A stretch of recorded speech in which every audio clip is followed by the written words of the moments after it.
আমাদের শরীরে দুটো সিস্টেম আছে যেগুলো আমাদের শরীরটাকে নিয়ন্ত্রণ করে। একটা সিস্টেম হচ্ছে হরমোন সিস্টেম অথবা এন্ডোক্রাইন সিস্টেম, আর একটা হচ্ছে নার্ভাস সিস্টেম। এই দুটো সিস্টেম আমাদের সারা শরীরে জালের মতো ছড়িয়ে আছে এবং আমাদের শরীরে এই হরমোনটা এবং নার্ভ এই দুটো কিন্তু আমাদের পুরো শরীরটাকে নিয়ন্ত্রণ করে। সুতরাং বুঝতেই পারছেন, শতকরা 50% নিয়ন্ত্রণ কিন্তু হরমোনের হাতে, আর আমরা হচ্ছি হরমোন বিশেষজ্ঞ।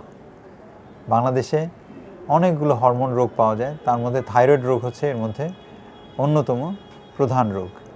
বাংলাদেশে একটা গবেষণা দেখা গেছে প্রায় 3,60,00,000 মানুষ কোনো না কোনো রকম থাইরয়েড রোগে আক্রান্ত। এর বাইরেও ইনসুলিনের ঘাটতি অথবা ইনসুলিন রেজিস্ট্যান্সের কারণে ডায়াবেটিস হয়, এটাও একটা হরমোন রোগ। সেখানেও রয়েছে অফিসিয়ালি 1,31,00,000 মানুষ আক্রান্ত।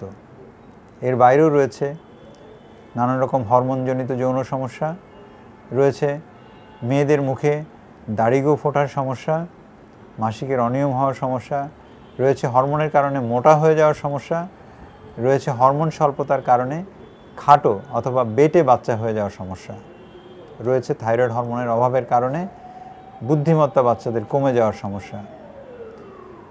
এই ধরনের নানান রকম হরমোনের রোগ মিলিয়ে আসলে বাংলাদেশে প্রায় 7 কোটি মানুষ হরমোন রোগে আক্রান্ত। আসুন আমরা হরমোন সম্পর্কে একটু জেনে নিই। থাইরয়েড হরমোন, যেটা অনেক বড় বাল্ক বাংলাদেশের রোগীদের মধ্যে, সেটা আমাদের গলার সামনে একটা প্রজাপতির মতো একটা গ্ল্যান্ড থাকে, সেই গ্ল্যান্ড থেকে হরমোন তৈরি হয়, থাইরয়েড হরমোন।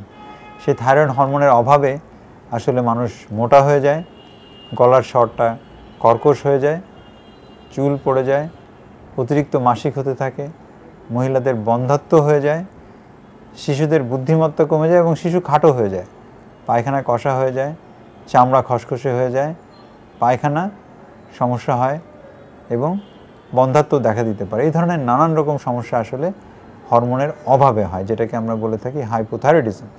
আর থাইরয়েড হরমোন অতিরিক্ত হয়ে গেলে বুক ধরফর করে, ঘাম হয়, শরীরটা শুকিয়ে যায়, পায়খানা নরম হয়ে যায়, মাসিক কমে যায়, এখানেও বন্ধ্যাত্ব হতে পারে, অস্থিরতা দেখা দেয়, গলা ফুলে যায়, চোখটা সামনের দিকে বড় হয়ে যায় এবং হার্টের সমস্যা দেখা দেয় এবং অনিয়ন্ত্রিত থাকলে হাইপার থাইরয়েডিজম থাইরোটক্সিক স্টর্ম হিসাবে এসে, থাইরয়েডের যে ঝড় বলি আমরা, সেটা এসে কিন্তু রোগীর মৃত্যুও ঘটাতে পারে। সেজন্য সঠিক সময়ে এই থাইরয়েড হরমোনের রোগ নির্ণয় করা এবং থাইরয়েড হরমোনের রোগের যদি চিকিৎসা করা যায় তাহলে কিন্তু রোগী অনেক ভালো থাকে।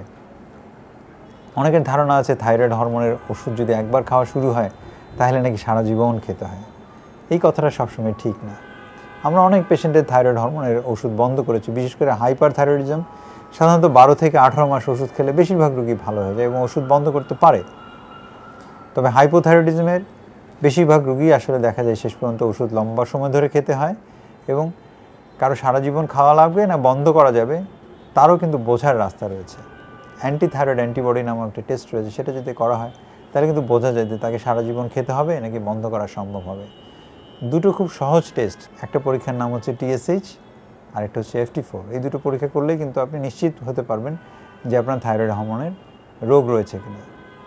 যদি থাইরয়েডের রোগ থাকে তাহলে আর দেরি না করে, লক্ষণ আপনারা নিজেরাই জানলেন যে কী কারণে কী লক্ষণ উপসর্গ দেখে আমরা থাইরয়েড রোগ শনাক্ত করতে পারি, আপনার থাইরয়েডের সুচিকিৎসা করে আপনাকে সুস্থ করতে পারবে। এর বাইরেও আরও হরমোনাল রোগ রয়েছে, যেমন হয়েছে গ্রোথ হরমোনের রোগ। কারো যদি শরীরে গ্রোথ হরমোন কম থাকে তাহলে কিন্তু বাচ্চা বড় হয় না, লম্বা হয় না, বেটে হয়ে থাকে, খাটো হয়ে থাকে। হরমোনের নামটাই হচ্ছে গ্রোথ হরমোন।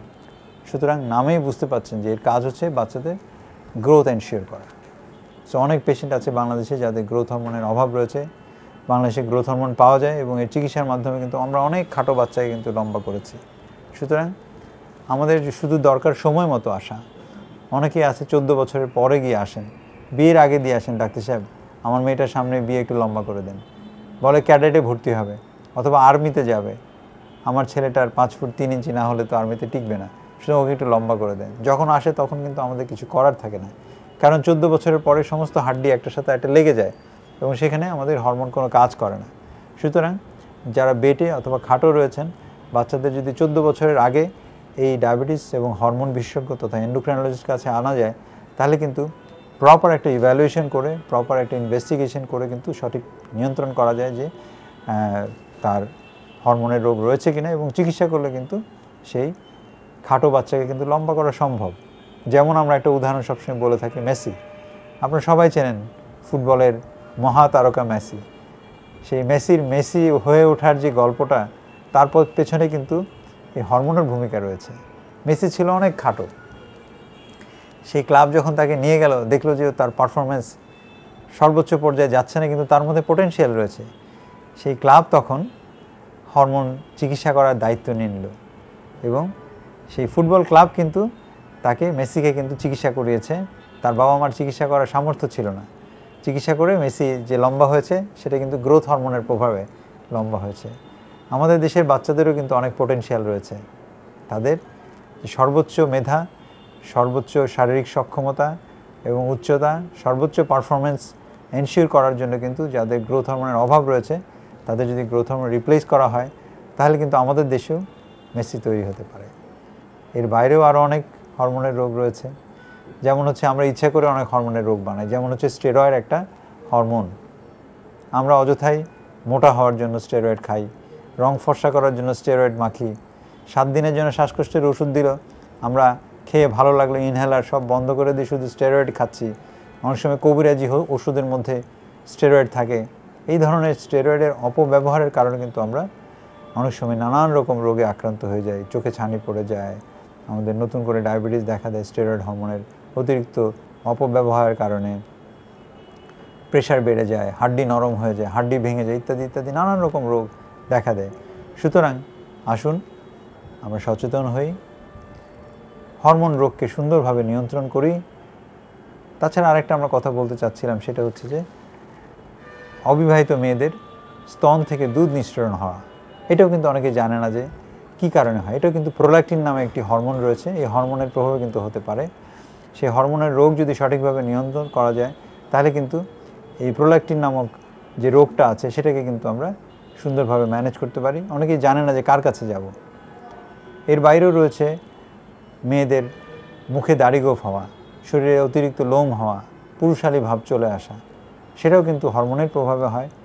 সেই হরমোনটাকে যদি আমরা আইডেন্টিফাই করতে পারি সঠিক সময়, পলিসিস্টিক ওভারি সিনড্রোম এবং এর বাইরেও আরও হরমোন রোগ যার কারণে মুখে লোম হয়, সেগুলো যদি আমরা আইডেন্টিফাই করে একজন ভালো হরমোন বিশেষজ্ঞ দেখাই, তাহলে কিন্তু এই রোগ থেকেও পরিত্রাণ পাওয়ার অনেক সুযোগ রয়েছে। আর নয় অবহেলা, আমরা হরমোনকে সঠিকভাবে আইডেন্টিফাই করব, হরমোন রোগগুলোকে, এবং বিশেষজ্ঞ চিকিৎসার মাধ্যমে আমরা এই হরমোন রোগ থেকে নিজেদেরকে মুক্ত রাখব, ভালো রাখব, সুস্থ রাখব।